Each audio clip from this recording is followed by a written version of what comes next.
A late-night call shook the Mafia Boss. His Black Maid found a girl unconscious. Hello everyone. Before we begin today's story, I have a small favor to ask. Please hit subscribe and turn on the notification bell so you never miss our channel's new videos. It's quick, free, and the best way to support us in bringing you more dramatic stories. Your support means the world to us. Where are you watching from? Drop your city or country in the comments below. Thank you very much. Now, back to our main character. Victor Callahan had built his reputation on nights like this, the kind that never made it into headlines and never waited for permission. At 2:17 a.m., his penthouse overlooking the Hudson was quiet enough to hear the low hum of the city 20 floors below, a controlled silence he preferred, the kind that meant nothing was spiraling out of reach. He was reviewing shipment numbers on a tablet when his secure phone vibrated once on the glass table, a signal reserved for matters that refused to stay buried until morning. The caller ID wasn't a rival or a lieutenant or anyone from the outside world that usually demanded his attention at this hour. It was a private line from the estate, a line almost no one was allowed to use. Victor answered without greeting, already alert, his mind sliding into focus the way it always did when something felt off. The voice on the other end was steady but unfamiliar to him in this context, measured, respectful, and unmistakably calm under pressure. It belonged to Ruth Johnson, the night maid, a woman who had worked his property for nearly a year without once drawing his notice beyond routine security checks. She didn't ramble, didn't dramatize, and didn't ask permission. She simply reported what she had found near the detached garage at the far edge of the grounds, behind a row of hedges most people never walked past.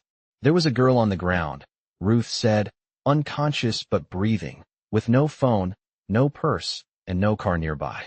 Victor paused, not because he didn't understand, but because the rules of his world were clear, and Ruth had just stepped outside of them. Staff didn't investigate. Staff didn't make judgment calls in the middle of the night. And staff certainly didn't call him directly unless they were instructed to. Yet something in the way she spoke suggested this wasn't panic or curiosity. It was resolve. Victor looked toward the dark reflection of himself in the window, the city lights outlining a man who had solved far worse problems with far less information, and he felt the faintest ripple of uncertainty, not fear, but disruption. He asked a single question, the kind that cut through noise and excuses, asking whether the girl had been moved. Ruth answered no. She said she had covered the girl with her jacket to keep her warm and had checked her breathing twice. Nothing more. She had not called an ambulance. She had not alerted security. She had called him. That choice, deliberate and risky, carried weight Victor didn't ignore. He told Ruth to stay exactly where she was and ended the call, already issuing quiet instructions through his phone as he moved toward the elevator. Somewhere on his property, a young stranger lay unconscious under the night sky, and a woman whose job was to remain invisible had decided that silence was no longer an option. Victor Callahan didn't yet know why, but he knew one thing with absolute clarity. Whatever had just entered his world was not there by accident, and the night he thought he controlled had already begun to change. Ruth Johnson remained where she was, standing just beyond the reach of the motion lights as the cool river air pressed against her jacket, the gravel beneath her shoes still damp from an earlier mist rolling off the water. She kept her eyes on the young woman lying on the ground, positioned carefully on her side the way she had been taught years ago in a first aid class she never thought would matter, counting slow breaths under her own until the girl's chest rose and fell at a steady rhythm. Ruth had worked night shifts most of her adult life, offices, hospitals, private homes, places where silence paid better than conversation, and she had learned that emergencies rarely announced themselves with noise. They arrived quietly, testing who was willing to notice. She did not know the girl's name, only that she could not have been older than 19 or 20, with hair tangled from the ground and shoes too thin for the cold, the kind of details Ruth absorbed without judgment. The security cameras did not reach this far. Corner of the property, a blind spot created by landscaping and old design choices, and Ruth knew it because she cleaned the control room twice a week. That knowledge sat heavy in her chest as headlights finally appeared at the end of the drive. Cutting through the dark in a smooth, controlled arc, Victor Callahan stepped out of the car moments later, his presence altering the space without a word, his coat unbuttoned, his posture alert but restrained, the look of a man assessing rather than reacting. He took in the scene quickly, the location, the distance from the main house, the way Ruth had positioned herself between the girl and the open driveway, not blocking him but not retreating either. Ruth straightened slightly, not out of fear, but out of respect, her hands visible, her voice calm when she spoke, explaining what she had seen and what she had not touched, emphasizing what she did not know as clearly as what she did. Victor listened without interruption, noticing details others would have missed, the absence of tire marks, the clean hem of the girl's jeans, the faint smell of antiseptic that did not belong outdoors. He asked Ruth why she had not called emergency services, not as an accusation, but as a measure of her thinking. Ruth answered honestly, saying she had considered it, but something told her this situation was not simple, that the girl deserved to wake up somewhere safe before questions were asked that might harm her. The night was quiet enough for the sound of distant traffic to drift across the property, and Victor felt a familiar tension settle in his shoulders, the kind that came when control and conscience collided. He signaled his driver to wait and crouched briefly to check the girl's pulse himself. Careful, precise, nothing dramatic, then stood again, meeting Ruth's eyes for the first time. There was no plea there, no expectation of praise, only a steady certainty that she would have made the same choice again. Victor made a decision then, one that would not be recorded or celebrated, instructing that the girl be moved inside through a service entrance, warmed, monitored, and given time before any outside calls were made. Ruth nodded, relief flickering across her face only after the choice was spoken aloud, as if permission mattered less than confirmation that she had not misjudged the man she worked for. As they moved together toward the house, the unconscious girl between them, the night closed in behind them, unchanged to the outside world, while something subtle but irreversible shifted within it, set in motion by a woman whose job had always been to clean up after others, and a man who was beginning to realize that the most dangerous moments were not the ones that came with warnings, but the ones that arrived quietly, asking to be seen. Inside the service wing of the house, the air was warmer and carried the faint scent of clean linen, a quiet contrast to the cold night they had just left behind, and Ruth Johnson moved with the same steady efficiency she brought to every task, guiding the situation without drawing attention to herself. She helped place the girl on a narrow couch reserved for staff breaks, propping her carefully with folded towels, checking her breathing again, and noting the slow return of color to her face as warmth replaced the chill. Victor Callahan watched from a short distance, hands loosely clasped behind his back, allowing Ruth space while his mind worked through possibilities he did not yet voice. He had seen countless people brought into his world under pressure, but this was different, because no one had forced the moment, and no one was asking for anything in return. A trusted house nurse arrived within minutes, summoned quietly, instructed only to stabilize and observe, not to ask questions or make calls unless directed. The girl stirred slightly, her brow tightening as if waking from a heavy dream, and Ruth instinctively leaned closer, speaking softly, not to wake her, but to reassure herself that she was still there. Victor noticed the way Ruth kept her voice low even when no one had told her to, as if she understood that safety sometimes depended on what remained unsaid. He asked Ruth to step aside for a moment, and she did, wiping her hands on her apron out of habit, though there was nothing on them. Victor questioned the nurse calmly, confirming there were no immediate signs of serious injury, only exhaustion and something chemical in the girl's system that suggested she had been given something to make her sleep. That detail settled uneasily in the room, not as fear, but as implication. Victor glanced toward the security monitors mounted along the wall, watching silent feeds from across the property, and he realized how easily this girl could have disappeared without a trace if Ruth had not been working late or if she had chosen not to notice.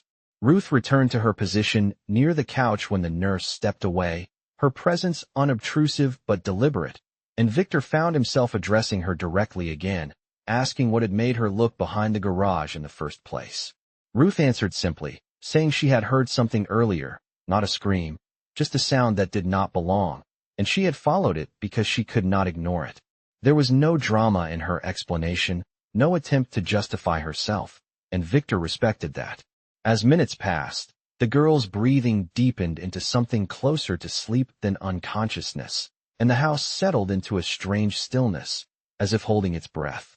Victor made a call from his phone, low enough that Ruth could not hear the words, only the tone, controlled and precise, instructing someone to discreetly gather information about recent reports of missing young women in the area.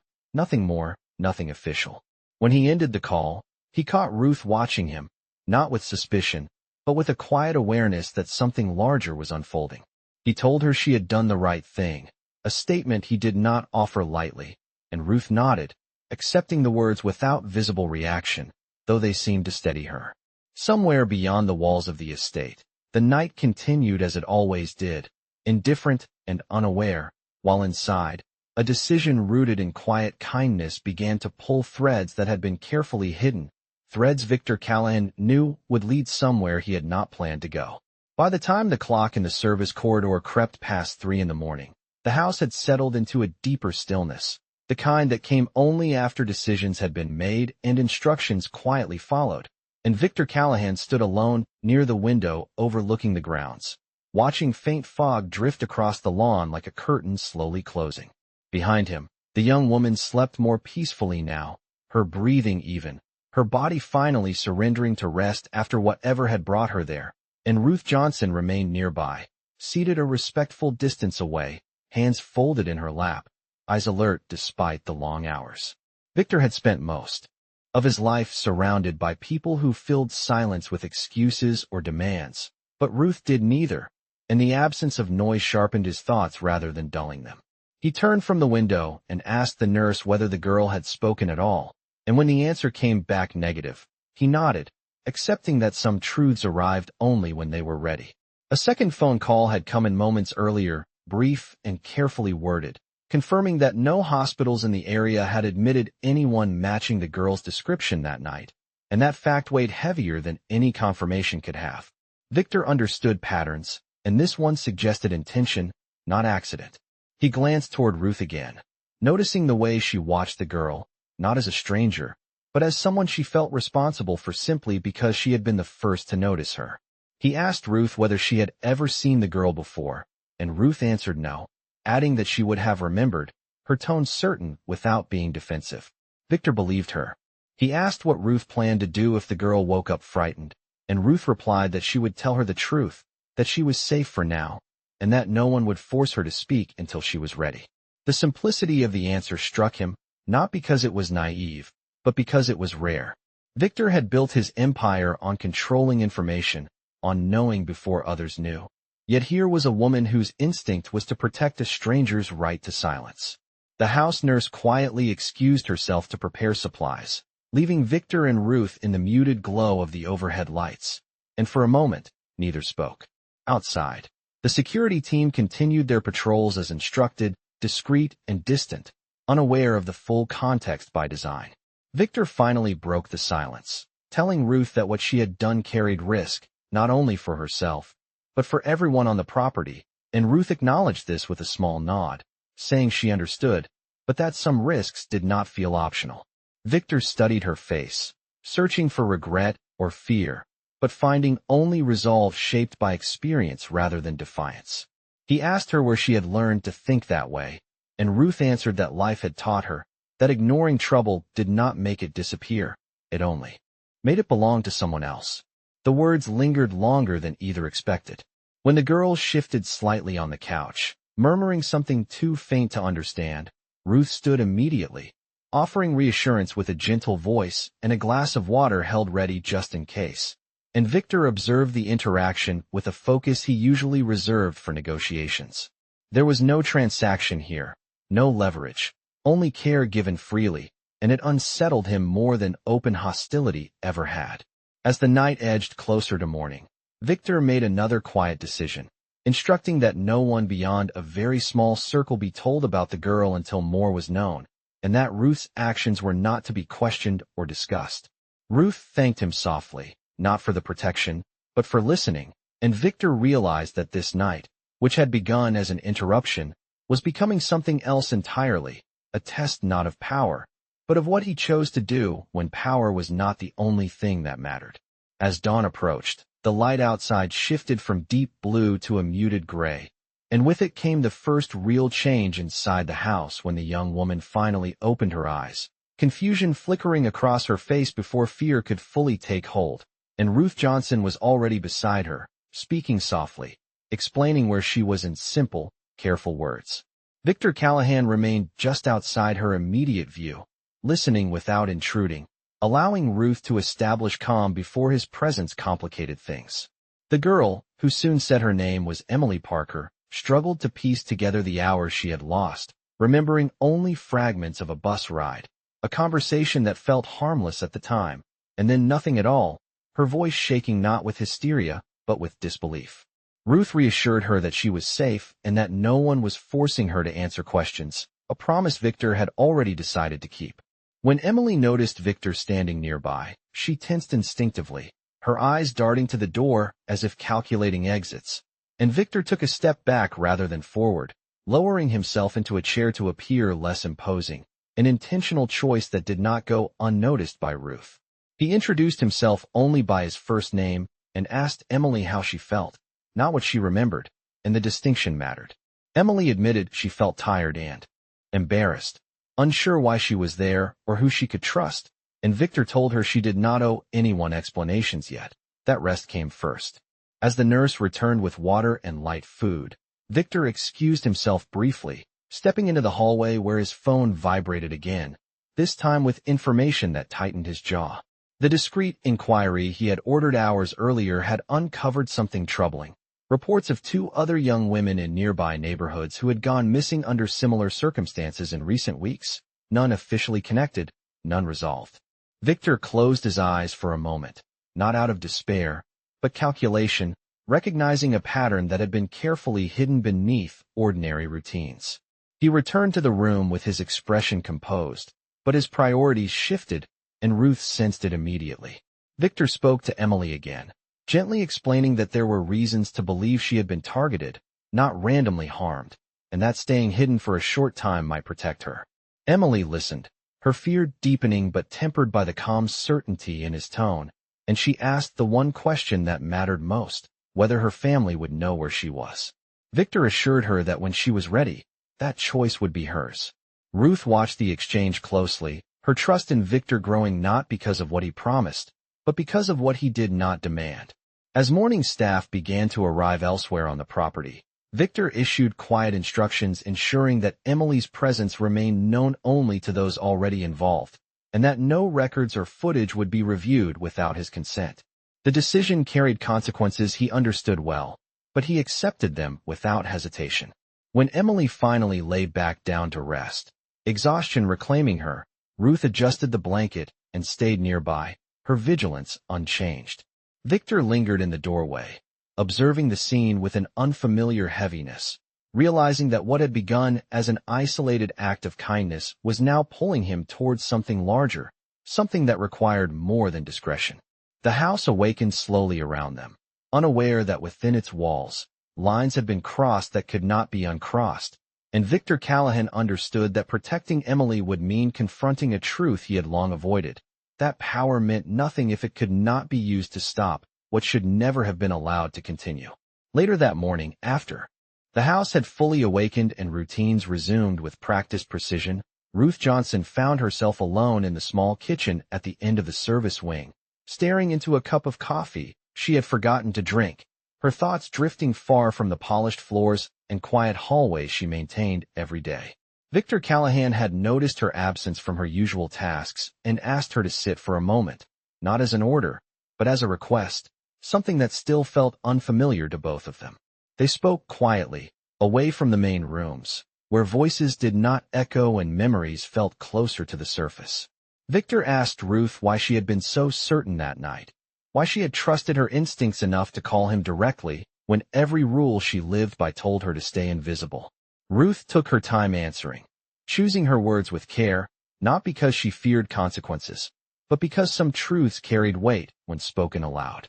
She told him that years earlier, long before she worked in houses like his, she had lost her younger sister, a bright, determined girl who believed the world was kinder than it often proved to be. One evening, her sister did not come home from a shift at a diner on the edge of town, and Ruth remembered waiting by the phone, telling herself there had to be a reasonable explanation, that worrying too soon would not change anything. By the time answers came, they were too late to matter, and Ruth learned that silence, even when it felt safer, could be a form of surrender. She did not describe details, did not assign blame, and did not seek sympathy, only explaining that from that day forward, she promised herself she would not ignore the signs when something felt wrong. Victor listened without interruption, his expression still, absorbing the story not as a confession, but as context. He realized that Ruth's calm under pressure was not accidental, but earned through loss and restraint, shaped by someone who understood the cost of looking away. Ruth told him that when she saw Emily lying alone in the dark, she did not see a stranger. She saw a moment that could go either way depending on who chose to act, and she refused to be the person who walked past. Victor considered this quietly, recognizing that his own life had been built on responding to threats and opportunities, but rarely on responding to vulnerability without calculation. He thanked Ruth for trusting him enough to involve him, a statement that surprised her, and she replied simply that she had hoped he would do the right thing, because she believed he was capable of it. The words lingered between them, not as flattery, but as expectation. Later, Victor stood alone in his office, reviewing information that continued to surface, connecting small, unnoticed incidents into a pattern that demanded attention.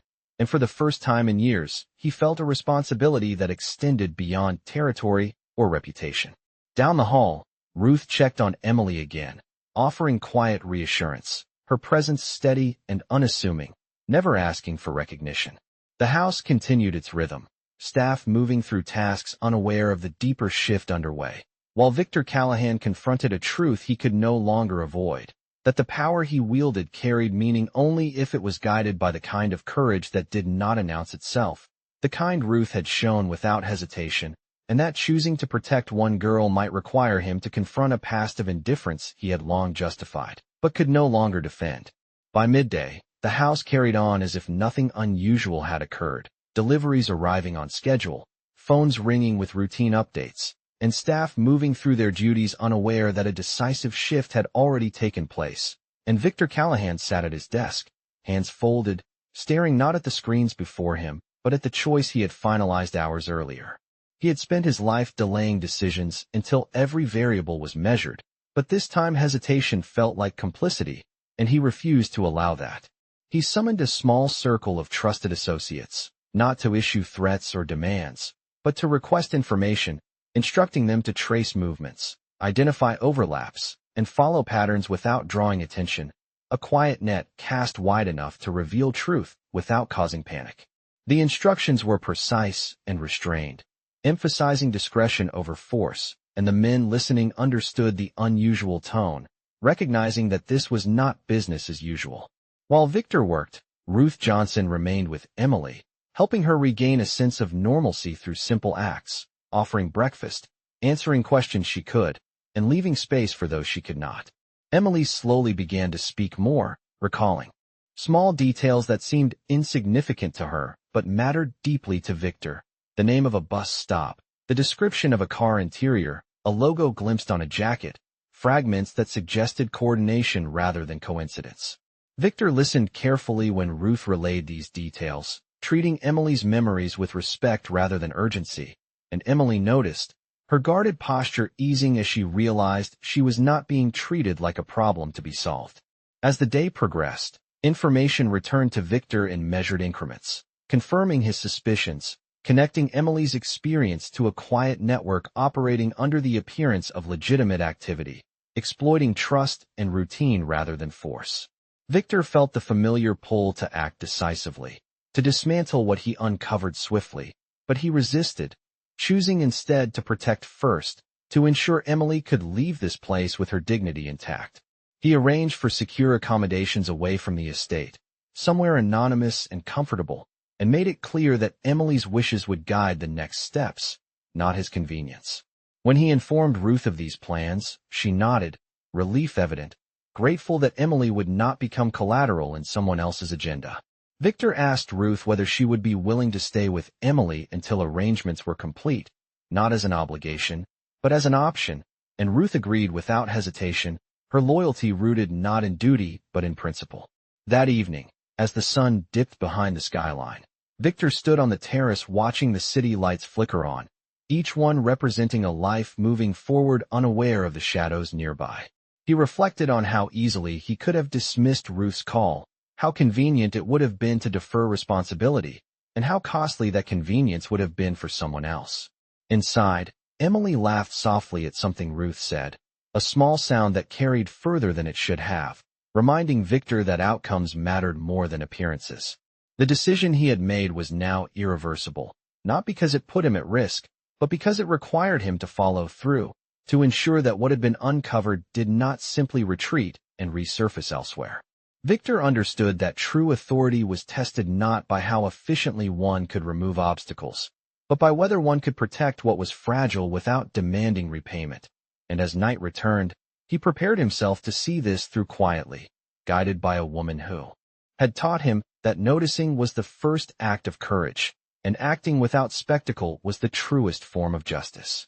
The following days unfolded with deliberate calm, the kind that masked careful coordination rather than inactivity, and Victor Callahan allowed events to progress without drawing attention to his involvement, trusting patience where force would have been easier.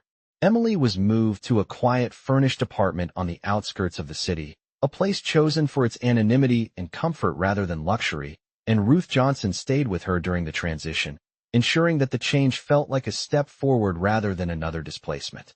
Emily adjusted slowly, sleeping more regularly, eating without prompting, and beginning to speak with greater clarity about what she remembered, her confidence returning not all at once, but in steady increments.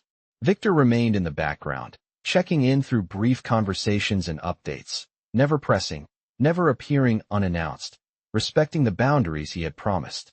Information continued to surface through quiet channels, confirming what Victor had already suspected, that the network responsible relied on respectability and routine to operate unnoticed, and that once light was introduced, even subtly, the structure weakened on its own. Businesses quietly severed ties, leases were not renewed, and individuals who thrived on obscurity found doors closing without explanation, their influence dissolving not through confrontation but through exposure. Victor observed these developments without satisfaction, understanding that justice did not always arrive with noise, and that the absence of spectacle did not diminish its impact. Emily was informed only of what she needed to know, that she was no longer in danger and that options were available to her when she felt ready, including reconnecting with her family under circumstances she controlled. Ruth supported her through these conversations, reminding her that recovery did not require speed, only honesty. One afternoon, as sunlight filled the apartment through wide windows, Emily asked Ruth why she had helped her, a question asked without suspicion but genuine curiosity, and Ruth answered simply that she had seen someone who needed help and chose not to look away. The answer seemed to settle something inside Emily, a quiet affirmation that she had not imagined the care she received. Victor received confirmation later that week that the remaining threads of the network had unraveled enough to prevent further harm, at least for the foreseeable future, and he accepted that some outcomes would never be fully visible. He instructed his associates to disengage completely, leaving no trace of his involvement, ensuring that what had been stopped could not be traced back to a single intervention, but would remain closed by circumstance rather than retaliation. Back at the estate, routines resumed fully, the service wing returning to its usual rhythm, and Ruth returned to her work without ceremony. Though Victor noticed that staff interactions shifted subtly, respect offered where indifference once stood. He made a point of acknowledging Ruth when they crossed paths, using her name, asking after her well-being, gestures small enough to feel natural but meaningful enough to register. Emily visited the estate one final time before moving on, not out of obligation, but to say thank you, and Victor met her briefly, wishing her well without conditions, offering support without expectation. As she left, Ruth watched from the doorway, pride and relief mingling in her expression, knowing that the girl would carry forward not only safety but the knowledge that someone had chosen her when it mattered. That evening, Victor stood once more at the window overlooking the city, reflecting on how quietly the most significant change in his life had arrived, not through challenge or loss, but through an act of kindness he had not initiated but chosen to honor. The world beyond continued as it always had, unaware of what had been prevented, but within that unawareness lay the true measure of justice, complete not when it was seen, but when it allowed life to continue uninterrupted, dignity preserved, and harm denied the attention it sought. Weeks later, life at the estate had settled into a rhythm that felt familiar, yet subtly changed, and Victor Callahan moved through his days with a quieter awareness of the people who kept his world running without recognition. The nights were still long, the decisions still heavy, but something in him had shifted, not dramatically, but permanently, like a recalibration he had not known he needed. Ruth Johnson continued her work as she always had, arriving before sunrise on some days, staying late on others, her presence steady and reliable, her routines unchanged in form if not in meaning. Victor noticed her in ways he never had before, not because she sought attention, but because he had learned to look, greeting her by name, asking after her well-being, gestures that carried no expectation of gratitude. Ruth accepted these moments with the same calm grace she brought to everything else, never assuming more than was offered, never diminishing their significance. Emily Parker had moved forward with her life quietly, reconnecting with her family on her own terms, pursuing plans she had once set aside, and while Victor received occasional updates confirming she was safe and thriving, he did not intrude, satisfied that her future no longer required his protection. One afternoon, as sunlight filtered through the high windows of the main hall, Victor paused to watch Ruth work, noticing the care she took even with tasks no one inspected, the quiet pride in doing something well simply because it mattered to her. He realized then that the most powerful lesson he had taken from those nights was not about control or consequence, but about presence, about the choice to notice and respond when silence would have been easier. The estate itself seemed unchanged to an outsider, the same guarded gates, the same polished surfaces, but within its walls, a different standard had taken root, one that valued dignity as much as discretion. Victor found himself making decisions with an added consideration, asking not only what was efficient, but what was right, a question that did not always have a simple answer, but felt necessary nonetheless. Ruth, for her part, never spoke of what she had done, never framed herself as a savior or sought acknowledgement, and Victor respected that restraint, understanding that true integrity did not require an audience. On a quiet evening, long after the memory of that first late-night call had faded for everyone else, Victor encountered Ruth in the hallway near the service wing, and for a brief moment, neither hurried past. He thanked her again, not for a specific action, but for reminding him of something he had nearly forgotten. That power without humility was hollow. Ruth met his gaze, steady and kind, and replied that everyone had a choice, every day, to do better than they had before. The simplicity of the exchange lingered long after they parted ways. As Victor returned to his office, the city lights beginning to glow beyond the windows, he reflected on how easily the world dismissed quiet people, how often dignity went unnoticed, and how close he had come to doing the same. That night, as the house settled into silence, there were no calls, no crises, no decisions demanding immediate action, and Victor understood that this, too, was part of justice, the absence of harm, the continuation of ordinary life. Somewhere in the city, Emily slept peacefully, her future unfolding one day at a time, and within the walls of the estate, Ruth finished her shift and headed home, unseen by most, but no longer invisible to the one person whose recognition mattered. And in that quiet, unremarkable continuity, the true measure of what had happened revealed itself, not in headlines or rewards, but in the simple fact that dignity had been preserved, and the world, for one small corner of it, had chosen compassion without needing to be reminded why.